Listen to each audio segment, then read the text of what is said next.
যে বিষয় ওয়ামালা ইকাতি মালাইকা মালাইকা মানে কি ফেরেশতা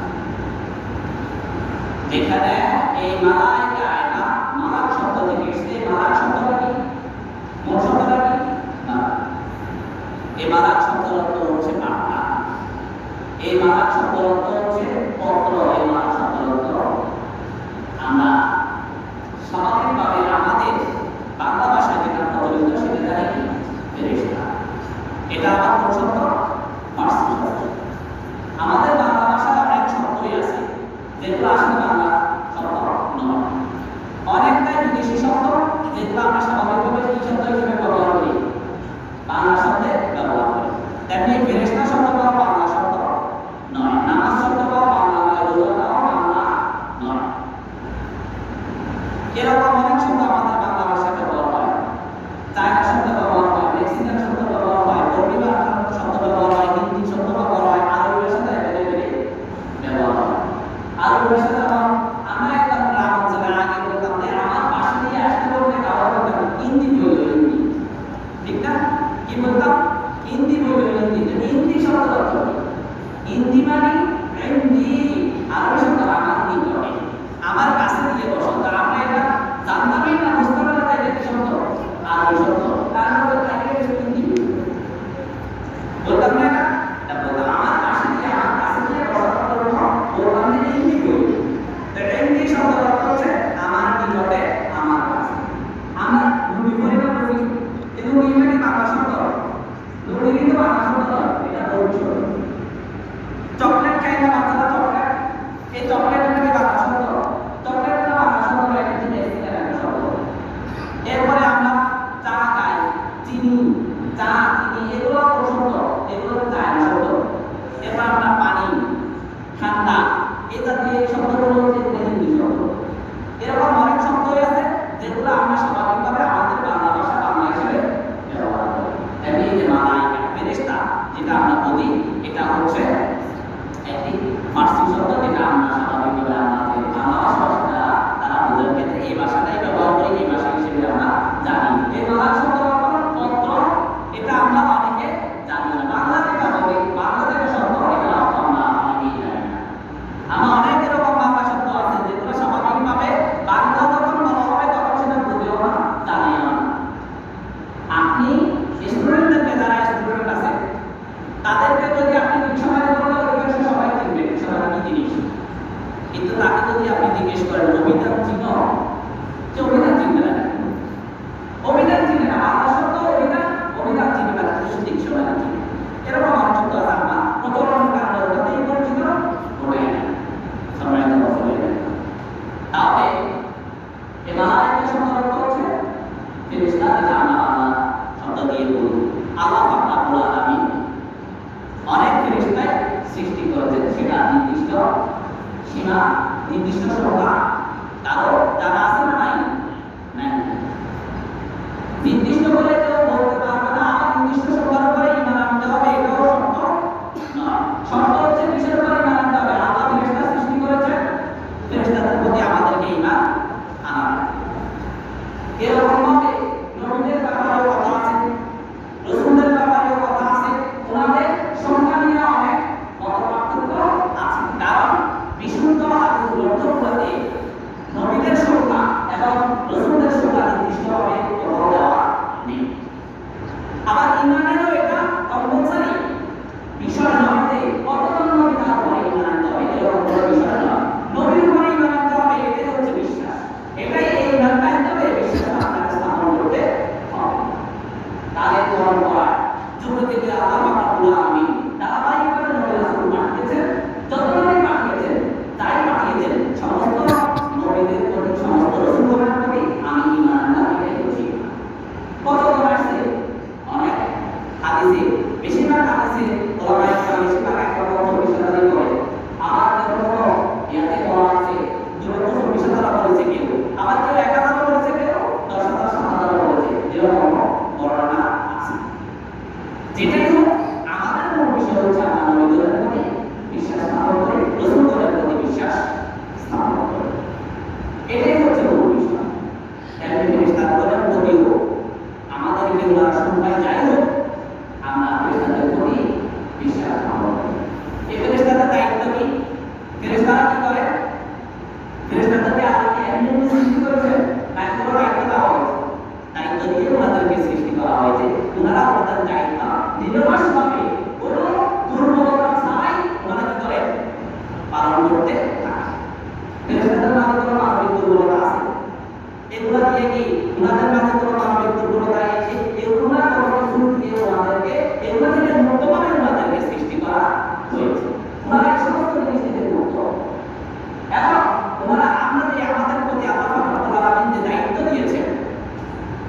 এগুলা পালনের ক্ষেত্রে আমরা অনেক সময় উদাসীন, আমরা এই সমস্ত ক্ষেত্রে আমাদের দুর্বলতা আছে, অথবা আমরা এই সমস্ত ক্ষেত্রে গাফেল, অথবা আমরা এই সমস্ত ক্ষেত্রে দায়িত্বের ব্যাপারে অনেক ক্ষেত্রে অস্বীকার করে থাকি। কিন্তু ফেরেশতাগণ ওনাদের দায়িত্বের ব্যাপারে একটুখানিও কি নয়, একটুখানিও গাফেল নয়, একটুখানিও ওনারা এ ব্যাপারে অসচেতন নয়। আল্লাহ রাব্বুল আলামিন ওনাদেরকে এই সমস্ত দায়িত্বের জন্য সৃষ্টি করেছেন। ওনারা সেই সমস্ত দায়িত্ব একদম আল্লাহ যেভাবে করে ওনাদেরকে দায়িত্ব দেওয়া হয়েছে সেভাবেই করে ওনারা পালন করে থাকেন। এক্ষেত্রে একটুও কমতি হয় না। ওনাদেরকে এমন কোনো দুর্বলতা ছাড়াই সৃষ্টি করেছেন আল্লাহ রাব্বুল আলামিন। ওনারা সেই দুর্বলতা ছাড়াই মনে করে আল্লাহ রাব্বুল আলামিনের ইবাদত করে ওনাদের আল্লাহ রাব্বুল আলামিন যা যা ওনাদেরকে দিতে দায়িত্ব দিয়েছেন সেগুলো ওনারা পালন করে থাকেন। যেমন আমরা জানি প্রধান ফেরেশতা কয়জন? প্রধান ফেরেশতা চারজন প্রধান ফেরেশতা। আমরা ওনাদের তো নাম জানি, তারা হলো জিবরাইল আলাইহিস সালামের নাম জানি, হযরত মিকাঈল আলাইহিস সালামের নাম জানি, এরপর হযরত ইসরাফিল আলাইহিস সালামের নাম জানি, হযরত আজরাইল আলাইহিস সালামের নাম আমরা জানি। এই চারজন ফেরেশতাদেরকে আমরা জানি, ফেরেশতাদেরকে বিভিন্নভাবে দায়িত্ব দেওয়া হয়েছে। ওনারা ওনাদের দায়িত্বগুলো পালন করতেছেন। জিবরাইল আলাইহিস সালামের দায়িত্ব ছিল উনি নবী রাসূলদের প্রতি কি করতেন? বার্তা নিয়ে আসতেন। ওনাদের দায়িত্ব ছিল, মিকাঈল আলাইহিস সালামের দায়িত্ব কি? উনি মানুষদের দোলাইতে বৃষ্টিপাত এবং উদ্ভিদের যে খাদ্যশস্য এগুলাতে উৎপাদন, এগুলাতে ফলন হওয়া, এগুলার এই সমস্ত দিকের ব্যাপার ওনার কি ছিল দায়িত্ব? তাও আছে, উনি সেই দায়িত্ব পালন করেছেন হযরত মিকাঈল আলাইহিস সালাম।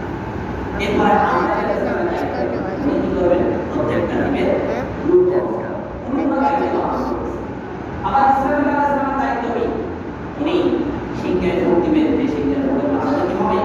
এখন এরকম আল্লাহ রাব্বুল আলামিন যে সমস্ত মালায়েকেরা, যে সমস্ত ফেরেশতা সৃষ্টি করেছেন তারা তাদের দায়িত্ব পালন করেছেন। আমরা জানি আমাদের দুজন কি আছে? ফেরেশতা সাইকেলও আছেন। ওনারা কি করতেছেন? আমাদের কাজে ওনারা আমাদের নেকিগুলা, আমাদের ভালো কাজগুলা, আমাদের খারাপ কাজগুলা কি করতেছেন? লিপিবদ্ধ করতেছেন। তাহলে এরকম কাজ কি করতেছেন না করতেছেন না? করতেছেন। আবার মরে যাওয়ার পরেও আমাদেরকেও সেখানে কি করতেছেন? প্রশ্ন করতেছেন। সেখানে দায়িত্বে নিয়োজিত আছেন ফেরেশতা। আপনাকে প্রশ্ন করতেছে আপনার রবের ব্যাপারে, আপনার নবীর ব্যাপারে, আপনার রাসূলের ব্যাপারে প্রশ্ন করতেছে, আপনার দ্বীনের ব্যাপারে প্রশ্ন করতেছে। এরকম ভাবে আল্লাহ রাব্বুল আলামিন ফেরেশতাদেরকে দায়িত্ব দিয়েছেন। আর ওনারা সেই দায়িত্ব যথাযথভাবে আল্লাহ রাব্বুল আলামিন যেভাবে করে ওনাদেরকে দায়িত্ব দিয়েছেন সেভাবেই করে ওনারা পালন করতেছে। আমাদেরকে তাহলে এই বিষয়টার উপরে বিশ্বাস স্থাপন করতে হবে। আল্লাহ রাব্বুল আলামিন ফেরেশতা সৃষ্টি করেছেন, ফেরেশতাদেরকে বিভিন্ন দায়িত্ব দিয়েছেন, ওনারা সেই দায়িত্ব পালন করতেছেন। আমরা এই বিষয়ের উপরে বিশ্বাস স্থাপন করলাম। আমরা আমাদের ঈমানের ব্যাপারে, আমাদের ঈমানের যে দিকের উপর ওয়ালাইকা আমানতু বিল্লাহি ওয়া মালাইকাতিহি, এই মালাইকাতের উপরে আমরা বিশ্বাস স্থাপন করলাম। এক্ষেত্রে আমাদের বিশ্বাসের একটু পরিমাণে ঘাটতি নেই। বিশ্বাসের যদি ঘাটতি থাকে ঈমানদার হওয়া যাবে যাবে সম্মানিত রাসূলের। এরপরে দ্বিতীয় ব্যাপার নম্বরটা কি? আমানতু বিল্লাহি ওয়া মালাইকাতিহি ওয়া কুতুবিহি ওয়া রাসূলিহি। এই কুতুবিহি এবং রাসূলিহি দুটোটার মধ্যে কি আছে? সম্পর্ক রয়েছে। কারণ রাসূলগণের প্রতি কি এসেছে? কিতাব এসেছে। তাহলে ওয়া কুতুবিহি ওয়া রাসূলিহি, কিতাবসমূহের উপর বিশ্বাস স্থাপন করতে হবে এবং রাসূলগণের প্রতি বিশ্বাস স্থাপন করতে হবে। প্রধান আসমানি কিতাব কয়টি? প্রধান আসমানি কিতাব কয়টি? চারটি।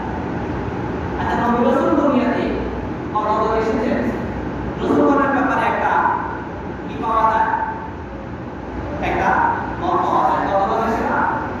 300, সম্ভবত 373 না 75 জনের একটা, 313 আর 315 জনের একটা আমরা হাদিসের মাধ্যমে জানতে পারি। এটা মোটামুটি একটা সংখ্যা জানতে পারি, কিন্তু নবীগণের ব্যাপারে এরকম কোনো নির্দিষ্ট সংখ্যা জানা নেই। আমরা যত নবী এসেছেন, যত রাসূল এসেছেন, ওনাদের মধ্যে আমরা বিশ্বাস স্থাপন করি। তাহলে এই কিতাব এসেছে রাসূলগণের প্রতি। এখন এক্ষেত্রে আমাদের একটু বোঝার ক্ষেত্রে পার্থক্য রয়েছে নবী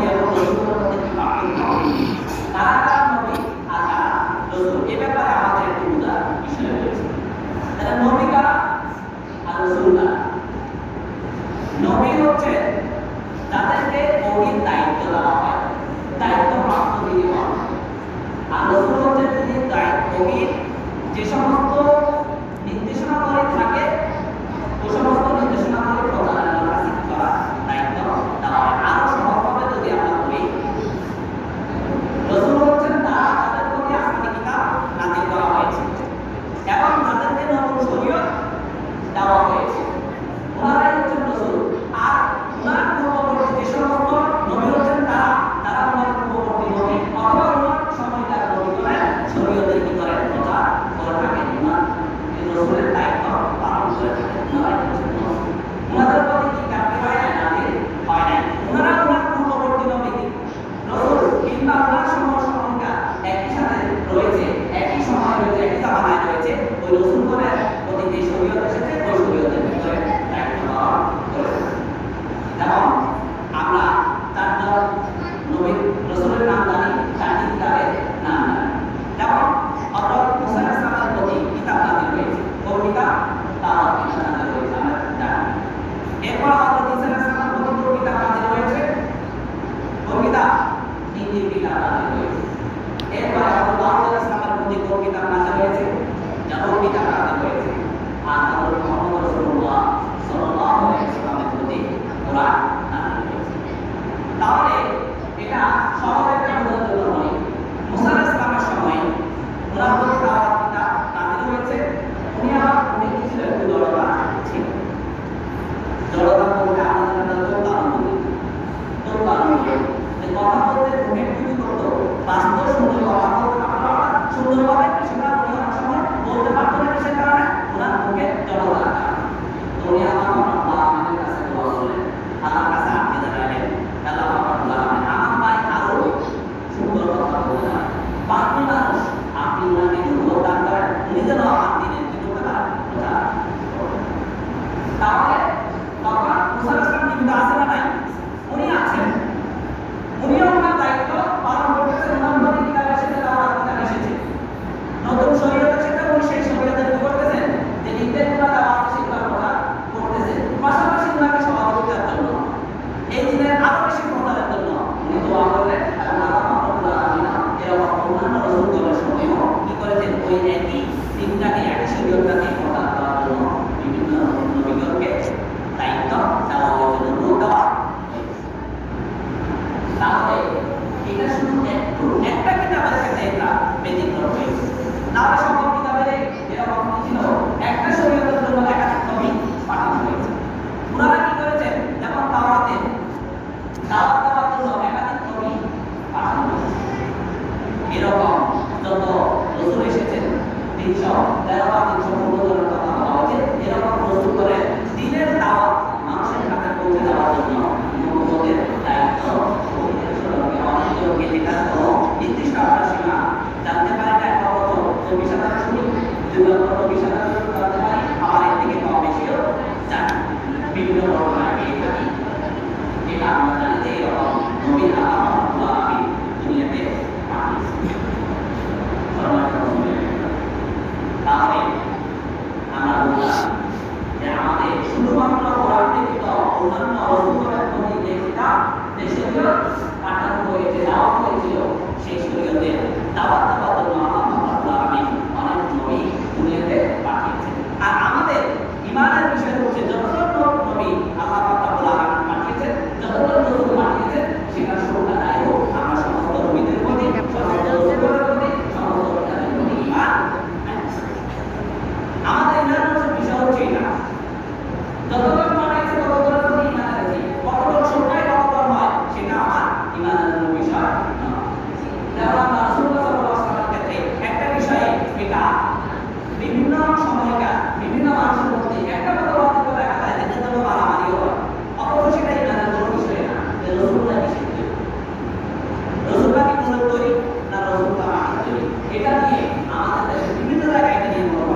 যেটা তৈরি হলেন তিনি সুপারম্যানই হবেন। তিনি মানবদের মধ্যে সর্বশ্রেষ্ঠ হবেন, সর্বশ্রেষ্ঠ মানব হবেন, সর্বশ্রেষ্ঠ রসুল হবেন, সর্বশ্রেষ্ঠ নবী হবেন। তিনি সেটারই তৈরি। এক্ষেত্রে আমাদের কোনো ধরনের কি নেই, মনোপার্থক্য করা আমাদের করার কোনো বিষয় না। আমি রাসূলুল্লাহ সাল্লাল্লাহু আলাইহি ওয়াসাল্লামের বিশ্বাস স্থাপন করতে হবে, রাসূলুল্লাহ সাল্লাল্লাহু আলাইহি ওয়াসাল্লামের হাদিসকে অনুসরণ করতে হবে, রাসূলুল্লাহ সাল্লাল্লাহু আলাইহি ওয়াসাল্লামের সুন্নাহগুলোকে আমার জীবনে বাস্তবায়ন করতে হবে। এটাই আমার ঈমানের বিষয়, এটাই হচ্ছে আমাদের বিষয়। রাসূলুল্লাহ মানবতার অনুযায়ী করি, এটা আমার ঈমানের বিষয় না, এটা আমাদের কোনো বিষয় না। এটা আমি জানার পরে আমার কি আছে, আমার কি আছে, তাহলে আমি বিশ্বাস স্থাপন করি না। রাসূলুল্লাহ যেটা করে তিনি সর্বশ্রেষ্ঠ রাসূল, সর্বশ্রেষ্ঠ নবী, সর্বশ্রেষ্ঠ মহামানব হবেন, তিনি সেটাই এখানে আমাদের কোনো ধরনের কি নেই, আর কোনো বিষয় সময় তো বসলে তাই নবী এবং রাসূলের পার্থক্য বিষয়টা আমরা বললাম। এই বিষয়টা আমরা জানলাম যে যত নবী রাসূল দুনিয়াতে আল্লাহ পাঠিয়েছেন, আমরা সমস্ত নবীদের প্রতি, সমস্ত রাসূলদের প্রতি এবং রাসূলদের প্রতি যে সমস্ত কিতাব নাযিল হয়েছে, যতগুলো কিতাব নাযিল হয়েছে, আমরা সমস্ত কিতাবের প্রতি ঈমান আনলাম, বিশ্বাস স্থাপন। এরপরে আমাদেরকে আরেকটা বিষয় জানতে হবে যে পূর্ববর্তী নবীদের প্রতি, পূর্ববর্তী রাসূলদের প্রতি কি পাঠানো হয়েছে, কিতাব পাঠানো হয়েছে। কিন্তু সে সমস্ত কিতাব, সে সমস্ত রাসূল, সে সমস্ত নবীগণের দায়িত্ব ছিল কতদিন পর্যন্ত, কতক্ষণ পর্যন্ত, এগুলোর কার্যকারিতা ছিল কতক্ষণ পর্যন্ত, রাসূলুল্লাহ সাল্লাল্লাহু আলাইহি ওয়াসাল্লামের আগমনের পূর্ব পর্যন্ত। রাসূলুল্লাহ সাল্লাল্লাহু আলাইহি ওয়াসাল্লাম যখন দুনিয়াতে এসে গেছেন, ওনার উপরে আল্লাহ পাক রব্বুল আলামিন যখন কোরআন পাঠিয়েছেন, এরপরে যত কিতাব ছিল, যত রাসূল ছিল, যত নবী ছিল, সকলের দায়িত্ব তখন থেকে এগুলো কার্যকারিতা আছে। আর এগুলোর কার্যকারিতা থাকতে বলতে যে সমস্ত কিতাবগুলো আছে, এগুলো অধিকাংশ কি হয়ে গেছে, এরা বিকৃত হয়ে গেছে এবং সেগুলো অধিকাংশ কি হয়ে গেছে, ভুলে গেছে ওরা। এটা শুধু অনেকে বলে যে না আমাদের এগুলা কি আছে, অবিকল আছে, অক্ষত অবস্থা আছে, কোনো ধরনের শিকার কি করা নাই, বিকৃত করা হয় নাই, কোনো ধরনের শিকার থেকে আমরা কিছু ভুলেও যাই নাই, আমরা এটা সংরক্ষণ করেছি। এটা কিন্তু আল্লাহ কিতাবের ক্ষেত্রে বলা হচ্ছে এটা অবতীর্ণ আমি করেছি, এটা হেফাজতকারী আমি বলেছে এরকম। আর তার কারণে এটা ওরা কি করেছে, বিকৃত করেছে, এরা কিছু অংশ এরা ভুলেও গেছে। এটা দৃষ্টি, কারণ এটা আমরা শুধু আমাদের মর্যাদা বলতেছি তা না, এটা আল্লাহ রাব্বুল আলামিন নিজেও বলেছে, এটা আল্লাহ রাব্বুল আলামিন নিজেও বলেছে। কি বলেছেন আল্লাহ রাব্বুল আলামিন? দেখেন বিসমিল্লাহির রাহমানির রাহিম, ইউহাররিফুনা আল-কালিমা আন মাওয়াদিহি ওয়া নাসু হাক্কান মিম্মা যুকিরু বিহি। আল্লাহ রাব্বুল আলামিন বলেছেন ইউহাররিফুনা আল-কালিমা আন মাওয়াদিহি, তারা তাদের যে কিতাব দেওয়া হয়েছিল, তাদের প্রতি যে সমস্ত কিতাব পাঠানো হয়েছিল, সেখান থেকে তারা যে সমস্ত কালিমা ছিল, যে সমস্ত বাক্য ছিল, যে সমস্ত কথা ছিল, তাদের কিছু কিছু অংশ তারা বিকৃত করে ফেলেছে তাদের সুবিধা অনুযায়ী। তাদের কাছে যেটা পছন্দ হয় না, তারা সেটা কি করতে বিকৃত করে ফেলেছে তাদের সুবিধা অনুযায়ী।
দাওয়াত দেয়, ইঞ্জিলে দাওয়াত দেয়, তারা জবুরের কথা বলে, তারা তাওরাতের কথা বলে, এগুলো কি অবস্থা আছে?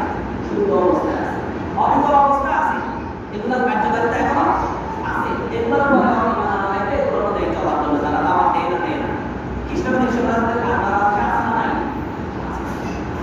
পাহাড়ে অনেকগুলো দেখা যায়, এক্ষেত্রে তারা অন্য ধর্মের মানুষদেরকে নিয়ে যায় না, অন্য ধর্মের মানুষদেরকে কিন্তু তারা টার্গেট করে না, তারা হিন্দুদেরকে নিয়ে যেতে পারে না, তারা নিয়ে যায় কাদেরকে?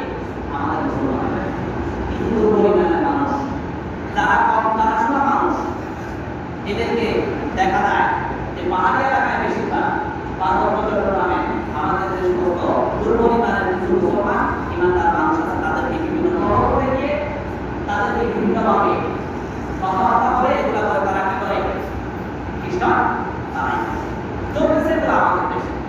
এবং কিছুদিন আগে ধরা পড়েছে আমাদের চাঁদপুরে, একটা ভিডিওতে দেখলাম, সেখানে তারা খ্রিস্টান মিশনারি, এটা তারা গোপন রেখে তারা এমন ভাবে ব্যবসায় পুরোপুরি আমাদের মতো সবকিছু করে তারা মসজিদের পর্যন্ত চাকরি দিয়ে ফেলেছে। এবং মসজিদে চাকরি দিয়ে সেখানে তারা এতে 5 ওয়াক্ত নামাজ পড়ায়, প্যাসিমামের দায়িত্ব নিয়ে করতেছে, কেউ ভুলেও নাই। পরবর্তীতে একটা পর্যায়ে তারা ধরা পড়লে তারা খ্রিস্টান মিশনারি কাজ করছে, তারা সেই দায়িত্ব পালন করছে। এবং এটা দিয়ে দেখা যায় আমাদের অনেকগুলো মুসলমানকে তারা খ্রিস্টান বানায় ফেলছে অলরেডি, হয়ে গেছে তারা বিভিন্ন ধরনের প্রলোভন এবং বিভিন্ন ধরনের তাদের ইমানের দুর্বলতার কারণে অনেক কিছু বিশ্বাস করার মাধ্যমে তারা চলে গেছে। আমরা এটা চলে আমাদেরকে এই সমস্ত ব্যাপারে সতর্কতা অবলম্বন করতে হবে, জ্ঞান অর্জন করতে হবে, আমাদেরকে জানতে হবে, আমাদেরকে বুঝে রাখবে এরপরে বলেছিলাম একটা নবীর ক্ষেত্রে, একটা রসুলের ক্ষেত্রে শুধুমাত্র গুনার পরে আর কোনো ধরনের গুনাহ শরীয়তকে প্রচারের জন্য এই দায়িত্ব পালন করার জন্য অন্য কোনো নবী আর পাঠানো হয় নাই। এটা শুধুমাত্র একটা কিতাবের ক্ষেত্রে, একটা রসুলের ক্ষেত্রে। কোনটা সেটা? যেটা আমাদের নবী, যেটা আমাদের রসুল, যেটা আমাদের কিতাব। কোন কিতাব? কোরআন। আর আমাদের রসুল মুহাম্মদ সাল্লাল্লাহু আলাইহি ওয়াসাল্লাম। আচ্ছা, গুনাহ পরে যে গুনাহ শরীয়তকে প্রচারের জন্য, গুনাহ দ্বীনকে প্রচারের জন্য অন্য কোনো নবী পাঠানো হয় না। এখন এই দায়িত্ব কারা পালন করবে? কারা পালন করবে? ওলামারা পালন করবে। সেটা যুগের মধ্য কেমন পর্যন্ত। কারণ কি? রাসূলুল্লাহ সাল্লাল্লাহু আলাইহি ওয়াসাল্লাম ওলামাদের ব্যাপারে কি বলেছেন? আল-উলামা ওয়ারাসাতুল আম্বিয়া, আল-উলামা ওয়ারাসাতুল আম্বিয়া। ওলামারা হচ্ছেন নবীগণের অর্থাৎ রাসূলের ওয়ারিস, উত্তরসূরি। তারা এই দায়িত্ব পালন করবে, তারাই এই দায়িত্ব পালন করবে। আর এই দায়িত্ব তারা পালন করতেছে। এটা করবে কতদিন পর্যন্ত?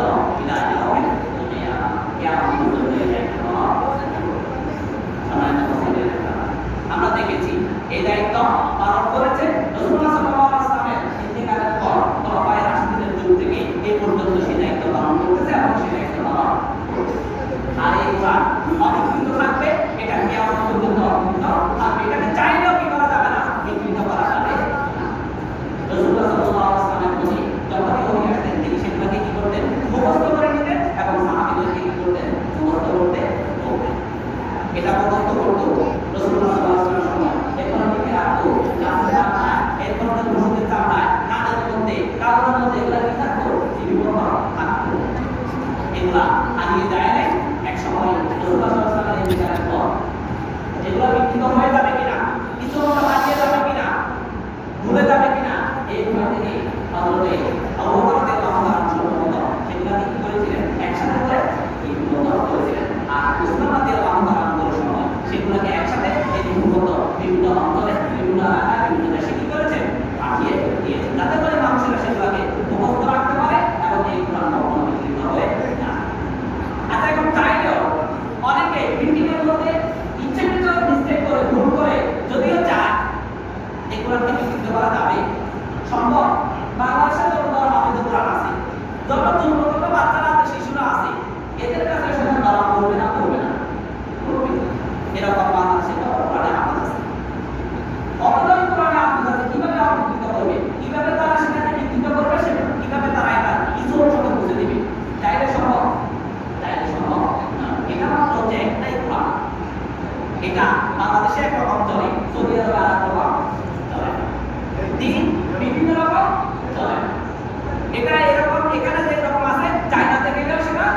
সেরকম, কিন্তু বাইবেল একরকম নয়। বাংলাদেশের বাইবেল একরকম, আরেক দেশের বাইবেল আর এটা কোনো ধরনের মানব রচিত কোনো গ্রন্থ নয়। এটা মানব রচিত গ্রন্থ, অনেকেই সেটা অভিযোগ করেছিল, রাসূলুল্লাহ সাল্লাল্লাহু আলাইহি ওয়াসাল্লামের সঙ্গেও করেছিল, কিন্তু সেটাকে প্রমাণ করতে পেরেছে মানব রচিত কিনা। মানব রচিত তারা অনেকবারই বলার চেষ্টা করেছে, মুহাম্মদের লেখা তারা বলেছিল, তারা মুহাম্মদের লেখা বলেছিল, কিন্তু আসলে মুহাম্মদের লেখা সেটা তারা প্রমাণ করতে পারেনি। এবং তারা তো মুহাম্মদের লেখা এরকম বলে বলে তারা বিভিন্নভাবে বলেছিল, এটা তারা প্রমাণ করতে পারে না। এখন এটা প্রমাণ করার জন্য আল্লাহ তাআলা আমি নিজেই কি করেছেন, চ্যালেঞ্জ করে দিয়েছেন। যদি এটা মুহাম্মদের লেখা হয়ে থাকে, মানব রচিত হয়ে থাকে, তাহলে তোমরা সেটা কি করো, প্রমাণ করে দেখাও। সেটা প্রমাণ করার জন্য তোমরা কোরআনের সবথেকে ছোট সূরা সূরা কাউসারের মতো এরকম একটা সূরা বানায় দেখাও। পেরেছিল তারা, তারা পেরেছিল। আল্লাহ পাক রব্বুল আলামিন নিজে তাদেরকে বলেছিলেন, কি বলেছিলেন তাদেরকে, যে আম ইয়াকুলুনা আফতারাহু কুল ফাআতু বিসূরাতিন মিন মিসলি। এটার মতো একটা কি করো, একদম ছোট সূরা, ওটার মতো একটা সূরা বানিয়ে দেখাও, তৈরি করে দেখাও। ওয়াদউ মান ইসতাতাআতুম মিন দুনিল্লাহ, আমি আল্লাহ ছাড়া আর যাকে ইচ্ছা তাকে তোমরা কি করো, সাহায্যকারী হিসেবে আনো। তাকে একদম যত জ্ঞানী মানুষ মনে হয় তাকে তোমরা কি করো, সাহায্যকারী হিসেবে নিয়ে আসো, তোমাদেরকে সাহায্য করার জন্য ছোট একটা সূরা বানানোর জন্য। কিন্তু তুমি সাদিকিন, যদি তোমরা সত্যবাদী হয়ে থাকো। আরবের লোকেরা তো ইসলামের আগেও সাহিত্যের প্রতি, আরবি ভাষার প্রতি যত বেশি কি ছিল, পাণ্ডিত্য তাদের অর্জন ছিল, তারা গভীর জ্ঞান অর্জনকারী ছিল। তারা চাইলে এরকম একটা কিছু করতে পারতো। অনেক ধরনের তারা সাহিত্য রচনা করেছে না, অনেক কবিতা রচনা করেছে না। এখনো আরবি সাহিত্যের মধ্যে তাদের যে জাহিলি যুগের সাহিত্যগুলো পড়ানো হয়, এদের সাহিত্যের মান এত বেশি উঁচু ছিল। এই জন্য সেখানে ইসলামের যে সমস্ত বিষয়, তার সেই সমস্ত বিষয়ের বাইরে অনেক অন্য বিষয় রয়েছে। তারপরে সেটা কি করা হয়, পড়ানো হয় শুধুমাত্র সাহিত্যের মান, সাহিত্যের উদার এত জ্ঞান হওয়ার পরেও, সাবাব তার রচয়িত হওয়ার পরেও, অথচ এরা তারপরেও সূরা কাউসারের মতো এরকম একটা সূরা তারা তৈরি করতে পারে না। তারা স্বীকার করতে বাধ্য হয়েছে এটা মুহাম্মদের রচিত নয়। এটা কোনোদিন যদি আমাদের সময় থাকে, আমি অন্যগুলো সময় করবো, আজকের সময় সংক্ষিপ্ততার কারণে বলতে পারি পৃথিবীর অনেক বিজ্ঞানী, অনেক জ্ঞানী মানুষ তারা রিসার্চ করতে গিয়ে, তারা অনেক কিছু জানার চেষ্টা করতে গিয়ে তারা এটা স্বীকার করতে বাধ্য হয়েছে কোরআন একটি কোনো ধরনের মুহাম্মদ সাল্লাল্লাহু আলাইহি ওয়াসাল্লামের সময়ে কিতাব উনি রচনা করেছেন এরকম কোনো কিতাব নয়। কারণ ওনার অনেক আগের সময়ে কত কথা দেওয়া আছে এই কোরআনের মধ্যে। আমরা কোরআনকে ভালোভাবে বোঝার চেষ্টা করব, যাতে করে আমাদের মধ্যে কোনো মানুষ অন্য কোনো খ্রিস্টান মিশনারি থেকে শুরু করে এরকম কোনো ধরনের কিছুর মধ্যে কোনো কিছুর খবর করে কোনো কিছুর এগুলা ওদের হাতে ধরে আমরা যাতে আমাদের ইমানকে আগে